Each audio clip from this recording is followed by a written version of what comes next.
누구든지 주의 이름을 부르는 자는 구원을 받으리라.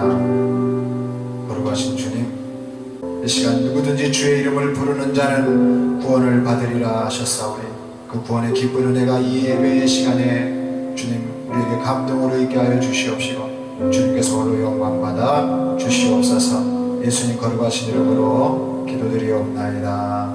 아멘.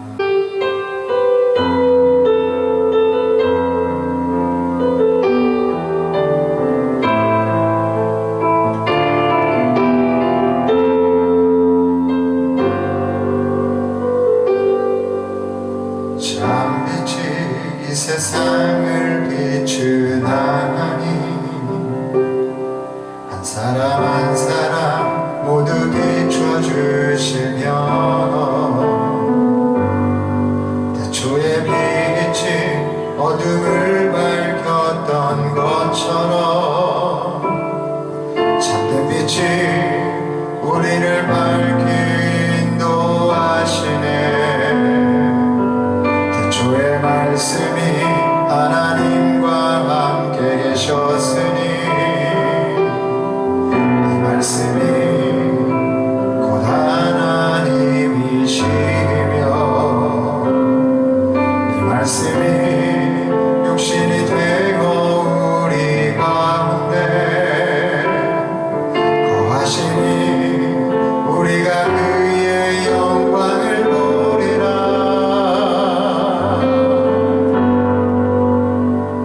이전에도 받았고 지금까지도 주시며 이후에도 주실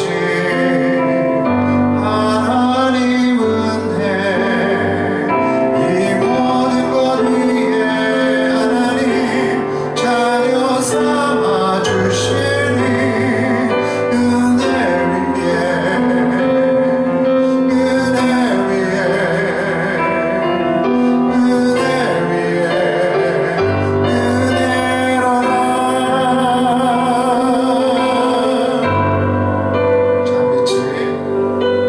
참빛이 이 세상을 비추나니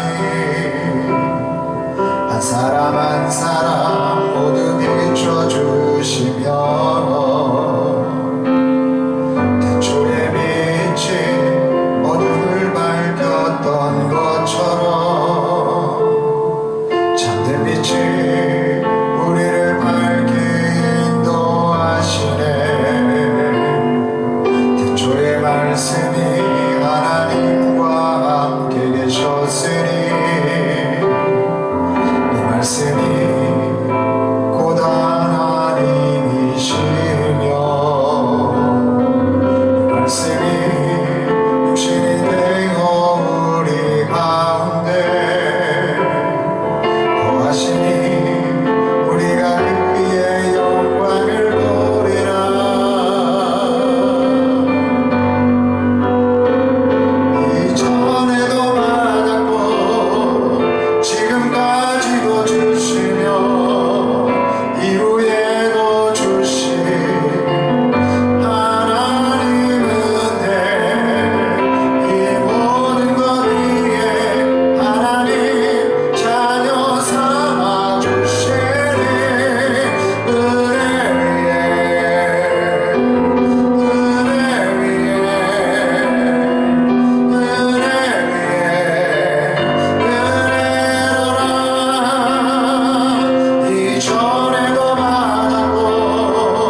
나서지 못하네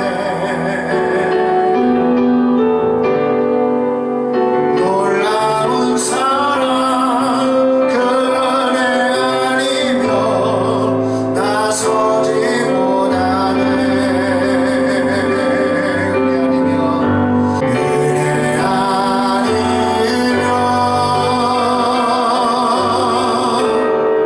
나서지 못하네 십자가의 그 사랑 능력 아니면 나서지 못하네 은혜 아니면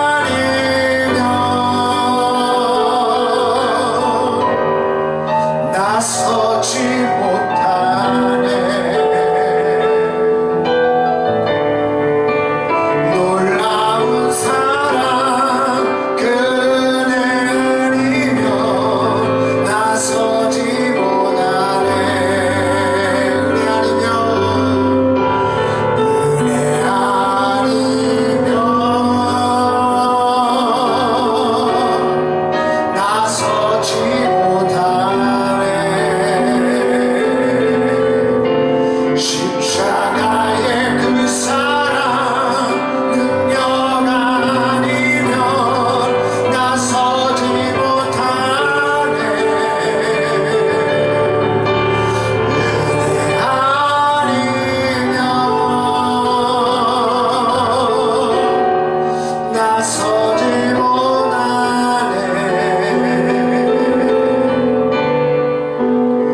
놀라운 사랑 그 은혜 아니면 나서지 못하네 은혜 아니면 은혜 아니면 나서지 못하네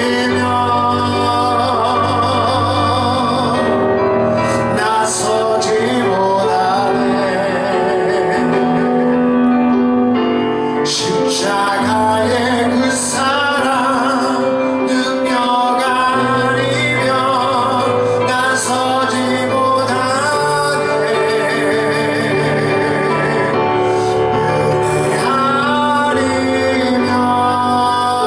은혜 아니면 나서지 못하네 놀라운 사랑 그 은혜 아니면 나서지 못하네 우리 한번 더 고백합시다 은혜 아니면 은혜 아니면 나서지 못하네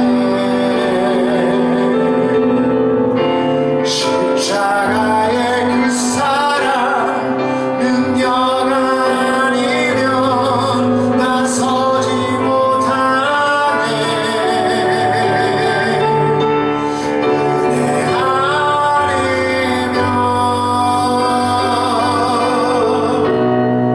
나서지 못하네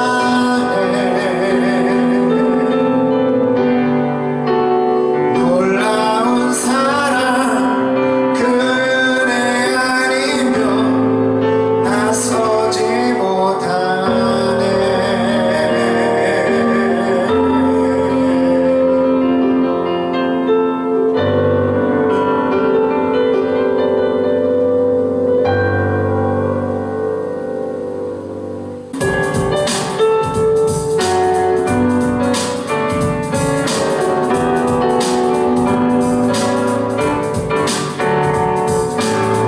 나 같은 죄인 살리신 주의 놀라워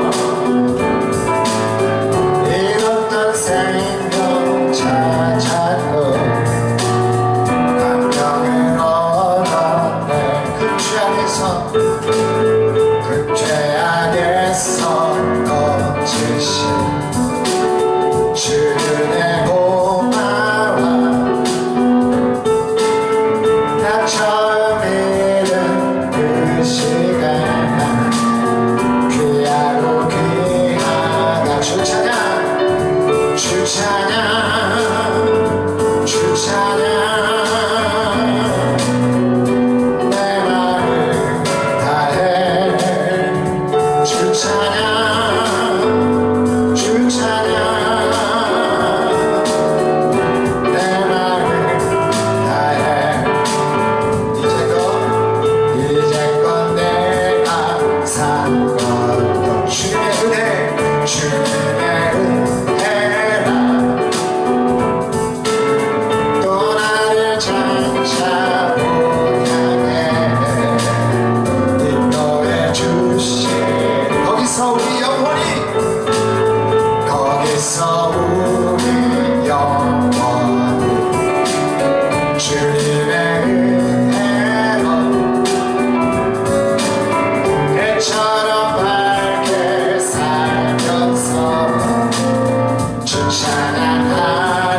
찬양 주 찬양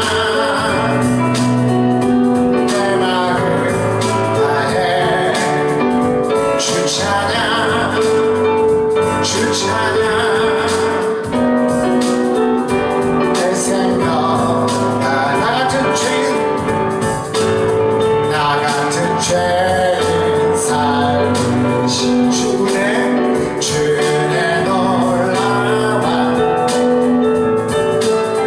잃었던 생명 찾았고 광명을 얻었네 그 죄악에서 건지신 그 죄악에서 건지신 주의 고마워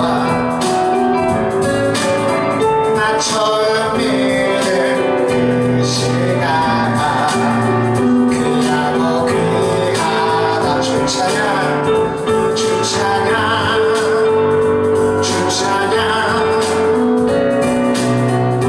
내 마음을 다해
주님, 이 시간 말씀을 허락하여 주옵소서.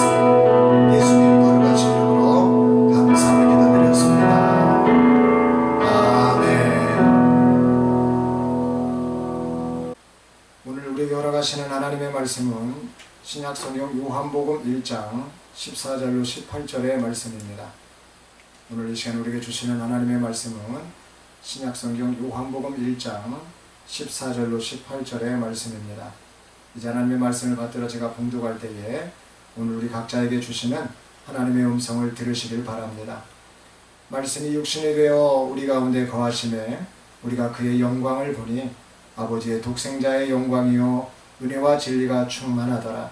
요한이 그에 대하여 증언하여 외쳐 이르되 내가 전에 말하기를 내 뒤에 오시는 이가 나보다 앞선 것은 나보다 먼저 계심이라 한 것이 이 사람을 가리킴이라 하니라. 우리가 다 그의 충만한 데서 받으니 은혜 위에 은혜로라. 율법은 모세로 말미암아 주어진 것이요 은혜와 진리는 예수 그리스도로 말미암아 온 것이라. 본래 하나님을 본 사람이 없으되 아버지 품속에 있는 독생하신 하나님이 나타내셨느니라. 아멘. 오늘은 은혜를 베푸시는 예수님에 대해서 우리가 요한복음 1장 14절로 18절의 말씀을 가지고서 나눠볼까 합니다. 일반적으로 우리가 국어사전에 보면은요, 은혜라고 하는 이 말이 다음처럼 정의하고 있습니다. 은혜, 은혜 은자하고 은혜 해자를 써요. 그래서 이게 무슨 뜻인가? 고맙게 베풀어주는 신세나 혜택이다. 그러니까 제자가 있는데 스승님이 이 제자에게 은혜를 베푸는 거예요. 또한 국어사전에는 기독교라고 해가지고 따로 이렇게 정리를 해 두었습니다. 하나님께서 인간에게 베푸는 사랑을 바로 은혜다. 그래서 우리가 하나님의 사랑을 받는 것을 뭐라고 하느냐? 은혜를 받았다. 이렇게 표현을 하거든요. 그래서 공통적인 것이 무엇입니까? 이렇게 사람의 입장에서나 또 하나님의 입장에서 보면 스승 또 하나님, 그래서 그 위에서 아래로 내려지는 것이 은혜다. 이렇게 정의해 볼 수가 있겠죠. 찬송가에서 많은 부분 이렇게 위에서 아래로 내려오는 하나님의 은혜를 참 많이 이렇게 찬송을 합니다. 제가 좋아하는 찬양 가운데 찬송가 183장 빈들의 마른 불같이가 있어요. 거기에 보면 가사에 4절에 보면 다음과 같은 가사가 있습니다. 참되신 사랑의 언약 어길 수 있사오랴. 오늘의 흡족한 은혜 주실 줄 믿습니다. 감으로 메마른 땅에 단비를 내리시듯 성령의 단비를 부어 새 생명 주옵소서. 아멘이죠. 참되신 사랑의 언약이라는 것이에요. 하나님은 우리가 한번 언약을 하시면 너 기분 나쁘니까 내가 언약을 파기할래. 이게 웬만하면 그렇지 않으셔요. 기회를 또 주시고 마치 자녀 같아요. 그래서 이 자녀하고 한번 우리가 혈연 관계를 맺으면 너 나쁜 짓 했으니까 너 자녀 아니야. 이게 아니잖아요. 정말 이 자식이 못돼 먹은 자식이라고 할지라도 자식이에요. 그래서 하나님과 이 관계성을 말하는 거거든요. 혈연 관계와 같은 그런 사랑의 언약 가운데서 오늘의 흡족한 은혜를 주신다. 여러분, 어제 받았던 은혜 소용 있어요, 없어요? 어제 소용이 있었던 거예요. 내일 받을 은혜 소용 있어요, 없어요? 아직 몰라요. 아직 모르기 때문에 소용없는 거예요. 그러면 가장 중요한 것은 어디냐? 시점으로 보면 바로 오늘인 것입니다. 오늘의 흡족한 은혜 주실 줄 믿습니다. 여러분, 오늘 우리가 이러한 고백들을 다 같이 주님 앞에 드리실 수 있기를 주 예수님의 이름으로 축복합니다. 하나님의 은혜를 감으로 메마른 땅에 단비를 내리는 이 성령의 단비로 표현을 하고 있죠. 그 하나님의 은혜가 어떻게 오느냐? 성령의 단비로 이렇게 우리에게 내린다. 세상에 비는 눈에 보입니다. 성령의 단비가 보일까요? 안 보일까요? 여러분, 안 보이는 것 같지만 보여요. 예수님께서 가시는 곳곳마다 여러분 소경이 눈을 뜨잖아요. 단비입니다. 단비, 성령의 단비. 귀머거리가 듣잖아요. 성령의 단비가 지금 그 심령에 내리는 것이에요. 38년 동안 중풍병자예요. 성령의 단비가 그에게 내리니까 일어서라, 내 자리를 들고 가라, 이렇게 되는 것입니다. 그러니까 그 사람이 좋아서 펄펄 뛰지 않습니까? 성령의 단비가 내린 사람들이 안 보일 것 같아도 얼굴이 바뀐다, 언어가 바뀐다, 그 심령이 바뀐다, 그 사고가 바뀌는 것입니다. 비는 위에서 아래로 내리는 것이죠. 이것이 은혜라고 하는 것입니다. 농촌에서요, 참 농사 짓는 분들, 이 물이 없어 보세요. 농사를 지을 수가 없는 것이에요. 그런데 하늘에서 비가 이렇게 탁 시원하게 내리면 어때요? 농사꾼의 이 마음이요, 정말 해갈이 되는 것입니다. 여러분, 그것이 은혜라고 하는 것이에요. 이런 관점을 가지고서 우리의 입장에서 보면 가난한 자를 긍휼히 여기고 고아를 돌보고 어려운 형편에 있는 자들을 돕는 것이 바로 은혜인 것입니다. 병든 자를 살피고 상처 입은 심령들을 위해서 함께 마음을 나누면서 기도하는 것, 이것이 바로 은혜입니다. 이런 관점에서 우리가 예수님을 보면 우리 인류의 죄를 위하여 십자가에 달려 돌아가신 것, 여러분, 이것이 가장 큰 은혜입니다. 쉬운 말로 내가 죽을 수밖에 없었잖아요. 내가 죄인이에요. 그런데 나를 위해서 대신해서 돌아가신 그 예수님이, 그 십자가의 그 사랑이, 그 십자가의 그 대속의 공로가 바로 큰 은혜인 것입니다. 이제 하나님의 관점에서 보면 어떻습니까? 하나님의 관점에서 은혜는 죄와 이 사망의 권세 아래서 죽을 수밖에 없어가지고 지옥에 갈 수밖에 없던 그 영혼들이 예수 그리스도를 믿고 죄를 회개함으로 구원을 받고 저 천국을 소망하고 그 길로 인도해 주는 것이 바로 은혜다라는 것이죠. 그러므로 은혜는 사람이나 하나님의 그 서로의 관점에서 보면 사랑이고 주는 것이다 라고 할 수 있습니다. 오늘 본문 말씀 요한복음 1장 16절은 사도 요한을 통해서 이렇게 선포합니다. 우리가 다 그의 충만한 데서 받으니 은혜 위에 은혜라라.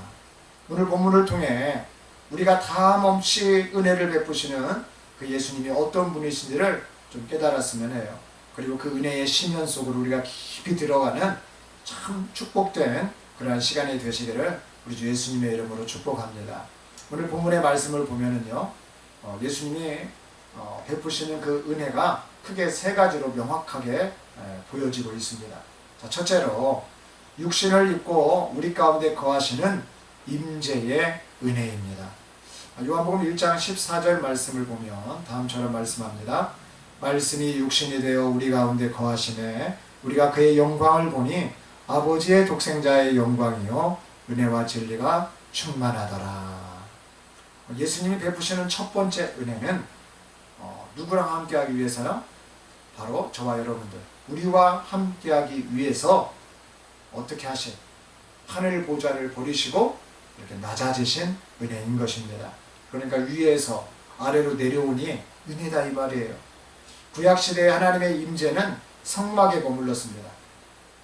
이렇게 출애굽할 때 보면 성막이 가운데 있고 네 지파씩 나눠져 가지고 12지파가 이렇게 중심에, 그래서 구름기둥이 탁 떠오르면 이제 가야 돼요. 밤에는 막 불기둥이 역사하면서 밤에도 가는 것입니다.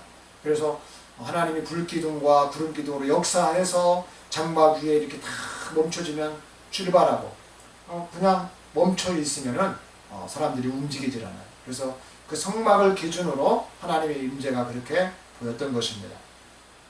이스라엘 백성은 그래서 멀리서 두려움 가운데 그 영광을 바라봤죠. 그래서 시편 103편 8절에 보면 다음처럼 말씀합니다. 여호와는 긍휼이 많으시고 은혜로우시며 노하기를 더디하시고 인자하심이 풍부하시도다. 여호와는요 긍휼이 많으시다는 거요, 은혜롭고 노하기를 더디하고 인자하심이 풍부하시다. 우리 하나님이 어떤 분이신지에 대해서 이렇게 네 가지로 정의하고 있습니다.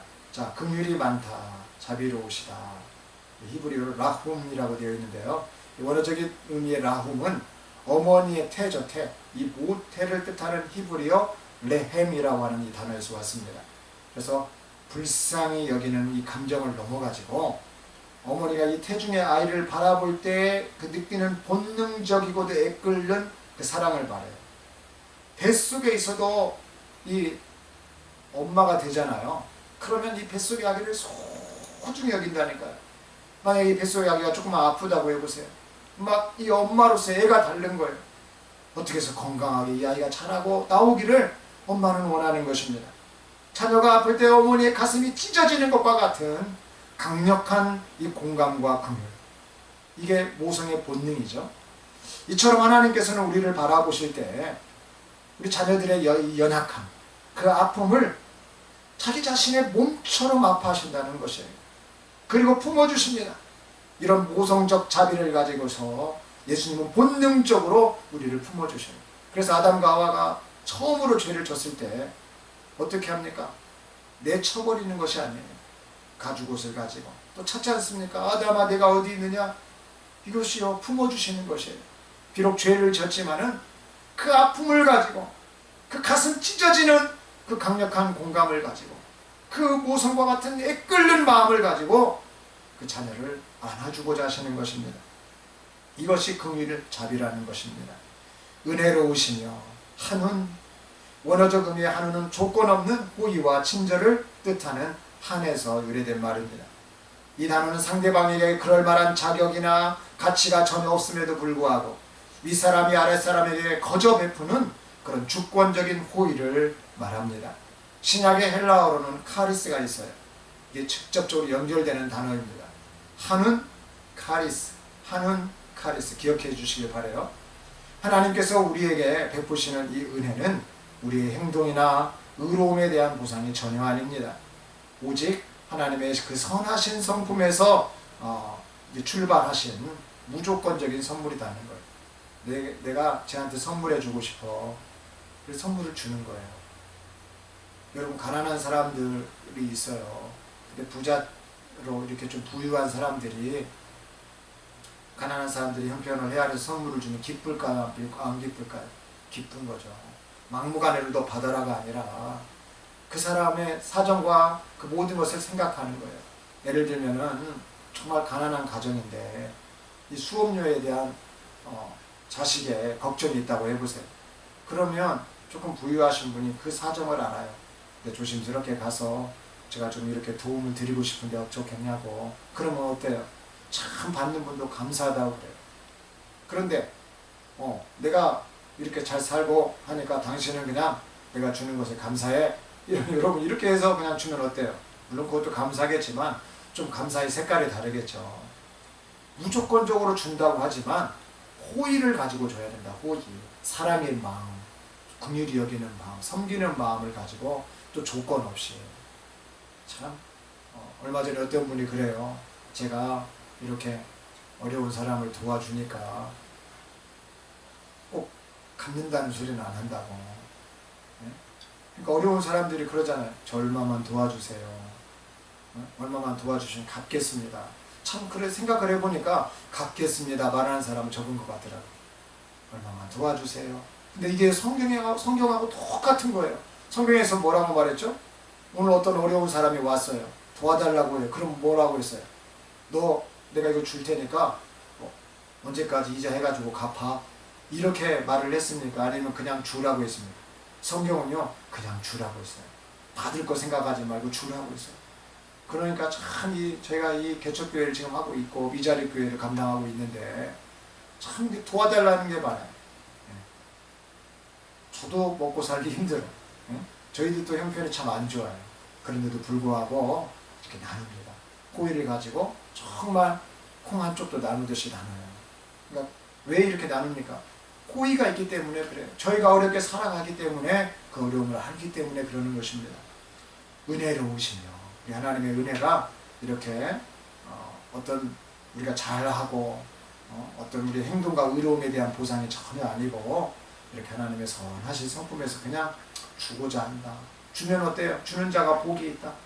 여러분 그 작은 것이 어떤 큰 복으로 우리에게 돌아올 줄 모르는 것입니다. 우리 주변에 어려운 분들이 있으면 받으려고 하지 마세요. 그냥 주실 수 있는 저와 여러분들이 되시길 바랍니다. 그래서 하나님 앞에 꼭 받으시는 여러분들이 되셔요. 셋째로는 노하기를 더디하시고 에렉 아파임. 이제 직역을 하면은요 콧구멍이 길다라고 하는 아주 흥미로운 은유적인 표현입니다. 히브리적 사고에서 분노는 격렬한 호흡을 통해서 코가 뜨거워지는 것으로 표현됩니다. 여러분 막 이게 동물들 우리가 뭐 만화로 막 이렇게 표현하는 사람들 있잖아요. 막 이렇게 동물들이 화가 났을 때 어때요? 막 코가 킁킁거리지 않습니까? 막 그렇게 지금 이 히브리어에 보면 그 단어가 이렇게 쓰여지고 있다는 거예요. 따라서 코가 길다라고 하는 것은 화가 지금 코 끝까지 올라와 가지고 터지기 직전 아주 시간이 오랫동안 걸린다는 뜻인데요. 아주 극진한 오래 참으심을 의미합니다. long suffering. 하나님은 우리의 죄악에 대해서 즉각적으로 심판을 쏟지 아니하시고 이렇게 코가 긴 것처럼, 그래서 이 호흡을 길게 내뽑아서 최대한 참으시는 그 모습이 우리가 돌이키고 또 그 죄를 깨닫고 회개하고 하나님 말씀 앞에 순종하기를 원하십니다. 그래서 심판의 호흡을 아주 길게 들이시며 참아주신다라고 이렇게 은유적으로 이렇게 표현을 하고 있어요. 하나님이 코가 긴 분이시다. 이게 막 코가 진짜 길다는 뜻이 아니고 그렇게 주님이 인내하고 참으신다. 그 호흡을 그렇게 조절하고 계신다. 이런 뜻입니다. 네 번째로 인자하심이 풍부하시로다. 랍 헤세드 이렇게 표현이 되고 있습니다. 랍이라고 하는 것은 얼라 많은 풍부한 이런 뜻이죠. 구약의 은혜의 핵심은 헤세드 언약적 사랑이거든요. 이거를 결합한 표현이에요. 그래서 헤세드는 약속을 바탕으로 한 끊어지지 않는 신실한 사랑입니다. 인간은 상황과 감정에 따라 계약을 파기할 수가 있지 않겠어요? 그러나 하나님은 한 번 맺은 이 자녀와의 언약을 신실하게 지키시는 분이십니다. 심지어 우리가 넘어지고요 배반할지라도 하나님의 헤세드는 취소되지가 않아요. 이게 무슨 뜻이냐? 하나님이 태양을 만들어 놨어요. 태양이 헤세드라고 우리가 비유를 하면 이 태양이 한번 만들어 놓으면 없어지냐 이거예요. 없어지질 않아요. 악인한테도 이 해는 비칩니다. 선인한테도 이 해는 비쳐요. 잘해도 비치고 잘못해도 비치고 웃어도 비치고 울어도 비치고 나이가 어려도 비치고 나이가 많아도 비치고 조금 우둔해도 비치고 현명해도 비치는 거예요. 이게 헤세드라는 거예요. 변하지가 않는다. 변하지가 않아. 그래서 시편 기자는 변함없는 언약적 사랑이 마르지 않는 샘처럼 풍부하시다. 오버플로잉 이렇게 선언을 하는 것이에요. 우리가 어떤 처지에서도 하나님께 다시 나아갈 수 있는 당당한 근거를 이렇게 제시하고 있는 것입니다. 요약하자면 시편 103편 8절의 말씀은 우리가 믿는 하나님이 엄격한 재판관의 모습이 아니라 마치 어머니의 마음으로 아파하시고 자격 없는 자에게 선물을 주시며 죄에 대해 끝까지 참으시길 원하시며 약속하신 그 사랑을 절대 포기하지 않으시는 그러한 인자가 풍성하신 하나님임을 이렇게 한 구절이지만 아주 장엄하게 선포하고 있습니다. 오늘 본문 말씀에서 은혜에 해당하는 히브리어 단어가 한운, 헤세드라고 우리가 볼 수가 있습니다. 자격이나 가치가 전혀 없음에도 불구하고 한 번 맺은 자녀와의 언약을 신실하게 이행하는 것을 뜻합니다. 특히 오늘 본문의 말씀에서와 같이 하나님께서는 그 헤세드를 말로만 하신 것이 아니에요. 친히 인간의 몸을 입고 우리 가운데 막을 치고 거하심으로 확증하셨습니다. 다시 말하면 창조주가 피조물에 어디로 들어왔을까요? 구약의 표현을 빌리면 우리 피조물의 텐트 안으로 들어온 거예요. 이 세상은 큰 텐트입니다. 이 세상 자체가 텐트예요, 여러분. 그냥 집이 아니에요. 이 세상 자체가 텐트라고요. 그래서 이 텐트 안에 예수님이 지금 임재하신 것이 은혜다. 우리가요 어디 야영을 갔는데 텐트를 쳤어요. 거기를 지나가다가 어떤 대통령이 저 텐트 한번 들어가 보자고 해서 여러분 텐트 안에 들어와 보세요. 경사입니다. 경사. 대통령 만나고 축복이에요. 어디서 우리가 찾아가서 만나기도 힘든데 찾아왔다. 은혜죠. 이 지구라고 하는 큰 텐트 가운데 여러분 예수님께서 오셨다. 은혜입니까? 은혜가 아닙니까? 은혜예요. 은혜. 요한복음 오늘 1장 14절에서 육신을 입고 우리 가운데 예수님으로 거하시는 그 임재의 은혜가 시편 103편 8절의 말씀처럼 긍휼하심과 은혜로우심과 노하기를 더디하심과 인자하심이 풍부하심으로 체험되는 오늘 귀한 은혜가 있으시기를 우리 주 예수님의 이름으로 축복합니다. 두 번째로 예수님이 베푸시는 은혜는 율법을 완성하고 정죄에서 건지시는 대속의 은혜입니다. 본문 17절을 말씀합니다. 율법은 모세로 말미암아 주어진 것이요 은혜와 진리는 예수 그리스도로 말미암아 온 것이라. 이 두 번째 은혜는 위에서도 우리가 잠깐 살펴보았습니다마는 행위나 자격이 아닌 오직 예수 그리스도의 공로로 주어지는 것, 거저 주어지시는 것, 바로 이 은혜입니다. 여기서 보면 은혜라고 하는 말이 헬라어로 카리스라고 하는 말로 되어 있습니다. 요한복음과 신약성경 전체에서 아주 비중 있게 강조하는 핵심 단어입니다. 카리스라고 하는 말은 도저히 자격이 없는 자에게 그냥 거저 주시는 하나님의 호의와 선물이라. 은혜가 됩니까? 안 됩니까? 이 자체 말씀으로도 우리가 은혜가 되죠. 마태복음 18장 23절로 25절에 보면 이 카리스에 대한 아주 적절한 비유의 말씀이 나옵니다. 예수님께서 천국에 대하여 비유하신 말씀인데 그 내용은 종들과 결산을 하는 어떤 임금에 대한 이야기입니다.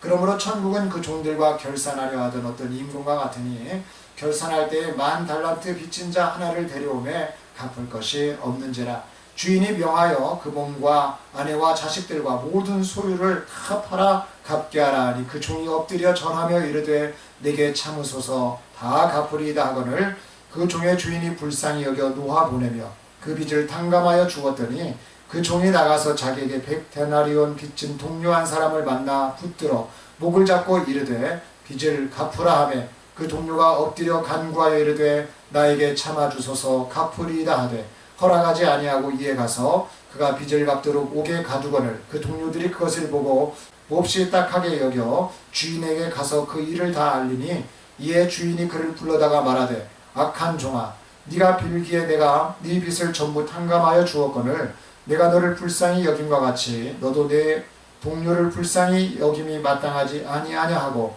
주인이 노하여 그 빚을 다 갚도록 그를 옥졸들에게 넘기니라. 너희가 각각 마음으로부터 형제를 용서하지 아니하면 나의 하늘 아버지께서도 너희에게 이와 같이 하시리라.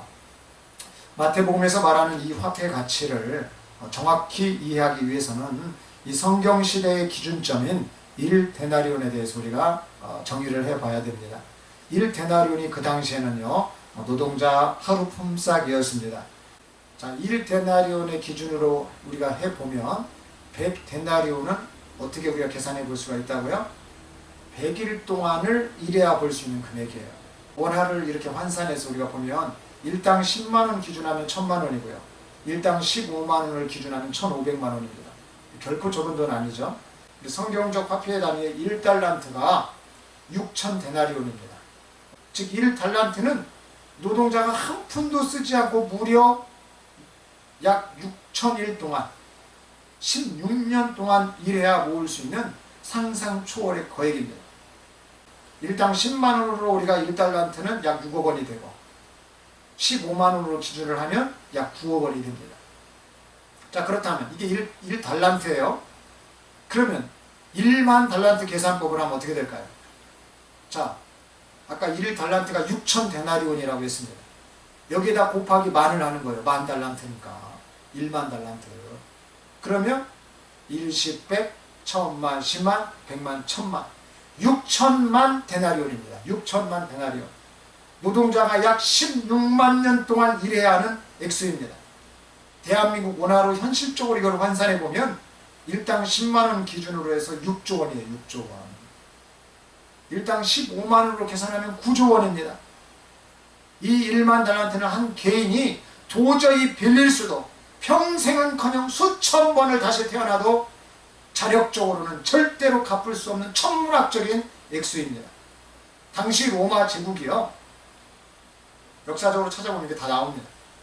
당시 로마 제국이 유대와 갈릴리 등 주변 지배 지역 전체에서 걷어들였던 이 1년 총 세금이 약 15조에서 20조였다고 합니다. 그러니까 여기서 6조 원에서 9조 원은 약 한 30%에서 40%에 해당하는 엄청난 액수입니다. 예수님께서 이 말씀의 비유를 통해서 오늘 우리에게 주시는 영적인 메시지가 무엇일까요? 예수님께서 이 비유를 주시는 이유는 아주 극적인 대비를 위해서입니다. 1만 달란트 6조 원에서 약 9조 원. 이거는요 우리가 하나님께 지은 죄의 무게이자 예수 그리스도의 십자가 대속의 조건으로 탕감받은 그 은혜의 크기를 말하는 것입니다. 그리고 이 데나리오 약 1000에서 1500만 원의 이 가치는 우리가 살아가면서 타인에게 입은 상처라든지 물질적 손해의 크기 등을 말하는 것입니다. 예수님은 최소 6조 원에서 9조 원의 빚을 이렇게 조건 없이 용서받은 그 사람이 고작 1000만 원의 빚을 진 동료의 멱살을 잡고 감옥에 가두는 행동이 얼마나 모순되고 악한지를 오늘 말씀을 비유를 통해서 말씀하십니다. 즉 우리가 하나님께 받은 구원의 은혜가 얼마나 압도적인 것인가를 우리가 깨닫는다라고 한다면 이 땅에서 형제와 자매의 허물을 용서하지 못할 이유가 전혀 없다는 말씀입니다. 여러분 우리가 이것을 시각적으로 받아들이고 뼈 아프게 찌르는 말씀으로 받아야만이 우리가 거듭날 수가 있는 거예요. 용서가 안 됩니다. 용서할 수가 없습니다. 아니에요. 우리를 살려준 것보다 더 큰 용서가 없다. 죄 지을 수 있다는 거예요. 수많은 죄를 지을 수 있어요. 그거 다 용서해 줄 수 있어야 된다. 왜요? 예수님이 그랬다는 것입니다. 마지막으로 은혜를 베푸시는 예수님은 어떤 은혜를 베푸실까요? 예수님은 끊임없이 보충되고 넘쳐나는 충만의 은혜를 베푸시는 하나님이십니다. 오늘 본문 말씀 요한복음 1장 16절 말씀을 보겠습니다. 우리가 다 그의 충만한 데서 받으니 은혜 위에 은혜로라. 예수님의 은혜가 한 번으로 끝나지 않고 매일의 삶의 파도처럼 밀려오는 연속적인 은혜인 것을 보여주는 말씀입니다. 은혜 위에 은혜라고 하는 이 말을 보면 위에로 번역된 헬라어 전치사 안티를 우리가 눈여겨볼 필요가 있어요. 이 헬라어 전치사 안티는 뭐뭇에 대처하여 뭐뭇에 맞은편에라고 하는 뜻을 가집니다. 즉 이 바닷가의 파도가 한 번 이렇게 밀려와서 부서지면 어때요? 곧바로 다음 파도가 밀려옵니까? 밀려오지 않습니까? 밀려와요. 우리가 아이들하고 이렇게 바닷가 가서 놀면 아이들이요 그 밀려오는 막 이 파도 때문에 막 좋아를 합니다. 막 소리 칩니다. 요즘같이 여름 피서 때 물론 장마로 인해서 힘드신 분들도 있지만 이렇게 피서를 맞은 분들 어때요? 바닷가에 가가지고 그 어린아이들이 그 파도 속에 즐거워합니다. 하나님의 은혜가 이렇게 온다는 것입니다. 바닷가의 파도가 한 번 밀려와서 부서지면은 그 다음 파도가 이렇게 다시 밀려오듯이 오늘 받은 이 은혜 위에 다시 또 위에 은혜가 다시 이렇게 새로운 은혜가 온다는 것이에요. 한 번 은혜가 왔다고 끝나는 것이 아니라 계속해서 파도처럼 은혜가 밀려온다. 여러분 이러한 하나님의 은혜를 우리가 꼭 받으실 수 있고 체험되기를 우리 주 예수 그리스도의 이름으로 축복합니다. 마태복음 13장 47절을 말씀합니다. 또 천국은 마치 바다에 치고 각종 물고기를 보는 그물과 같으니 어부들은 하루에 고기를 다 잡는 것이 아니에요. 바다가 있어요. 그 바다에 있는 물고기를 다 잡아버리는 것이 아닙니다. 대부분은 매일매일 나가서 매일매일 그물을 치고 매일매일 고기를 잡습니다. 물론 낚시를 하는 배들도 있겠지만 대부분은 이렇게 바다에 보는 그물을 가지고 고기를 잡습니다. 그물로 보면 바다의 크기는 엄청난 것입니다. 어부들이 볼 때면 이 고기 종류 또한 많은 것이에요. 예수님께서 주시는 은혜가 바다와 같고 이렇다는 것입니다.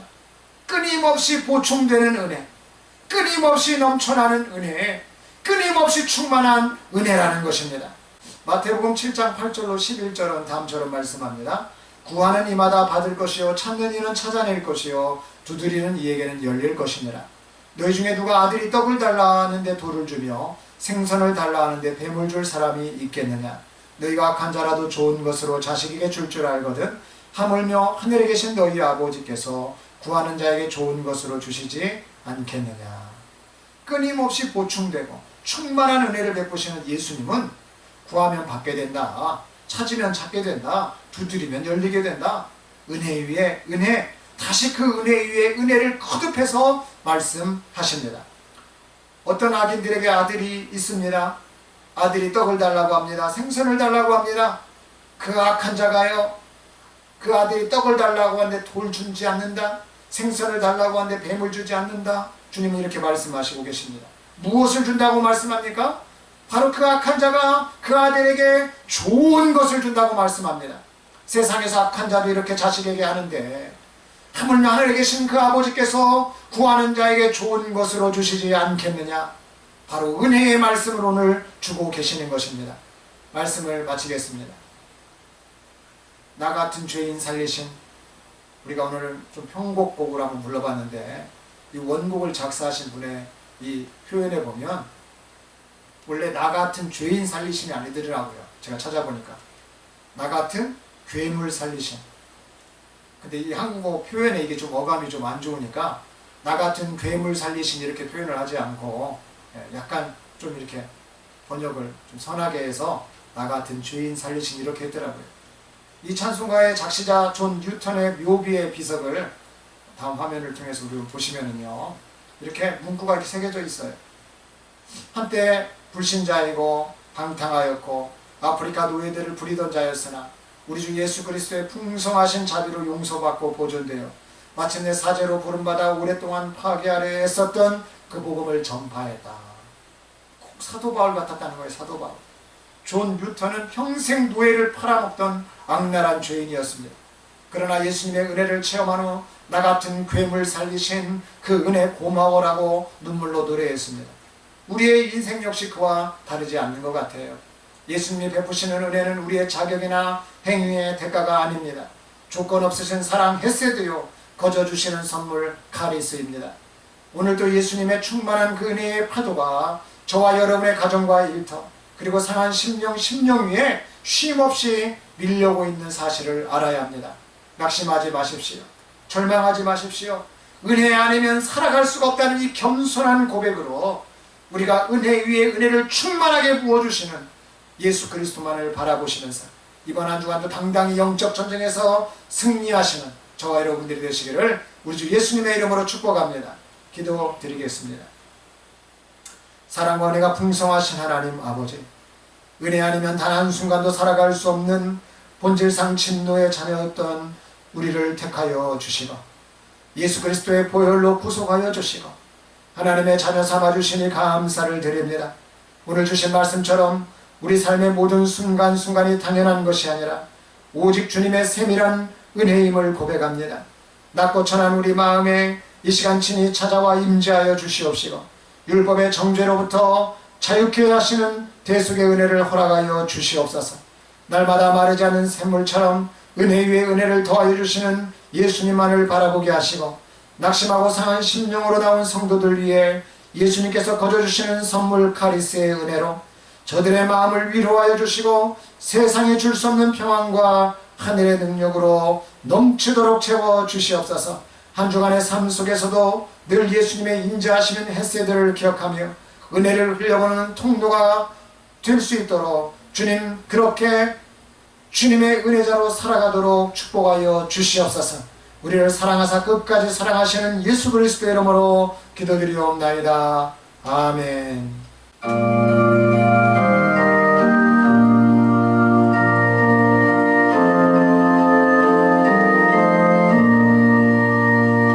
빈들의 마른 불같이 시들은 나의 영혼 주님이 약속한 성령 간절히 기다리네.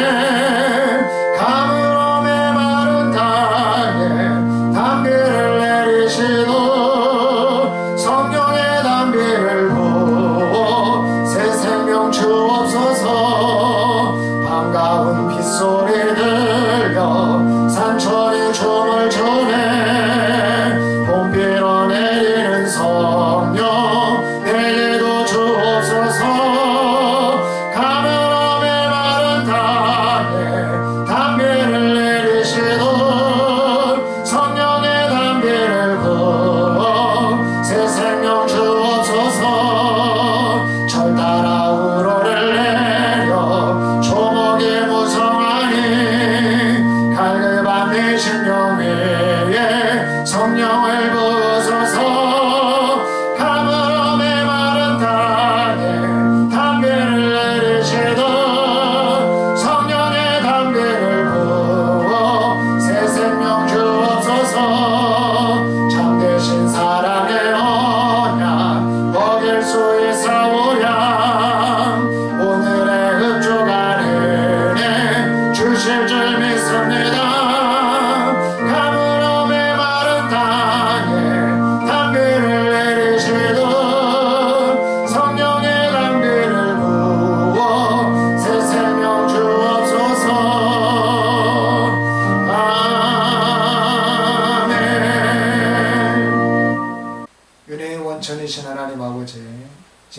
동안도 주님의 신실하신 돌보심 속에서 살아가게 하여 주시고 오늘 거룩한 성일에 주님 앞에 나와서 예배하며 예물을 드릴 수 있도록 이 귀한 마음 주시니 감사를 드립니다.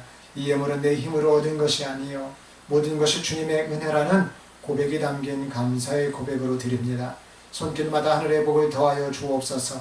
이 예물이 쓰이는 곳곳마다 죽어가는 영혼이 살아나게 하여 주시옵소서. 물질 위에 은혜 위에 은혜를 더하시고 충만한 은혜를 더하여 주셔서 주님의 복음이 힘있게 증거되게 하여 주시옵소서.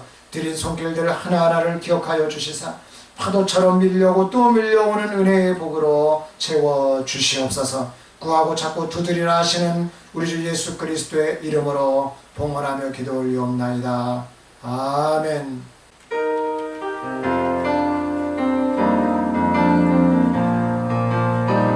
우리 맘속에 밝게 빛나는 주를 향한 사랑 빛이 있네. 그 빛 모아줄게. 기도 드릴 때에 응답하시리 신실하게. 이제 일어나 연약한 자들 그들의 아픔 감싸주라. 내 빛 비춰라. 모두 알도록 빛을 들고 세상으로 빛을 들고 세상으로. 지금은 우리 주 예수 그리스도의 구원하시는 카리스의 놀라운 은혜와 하나님 아버지의 다함 없으신 극진하신 헤세드의 사랑하심과 성령의 위로교통 충만하시고 역사하시니 오직 예수 그리스도께서 베푸시는 은혜만을 의지하여 날마다 밀려오는 은혜 위에 은혜를 경험하고 그 사랑을 세상에 증거하며 살아가기로 다짐하는 이 자리에 머리 숙인 모든 주의 백성들과 저들의 가정과 일터와 이 나라와 이 민족 위에 이제부터 영원토록 함께 하시기를 간절히 축원하옵나이다.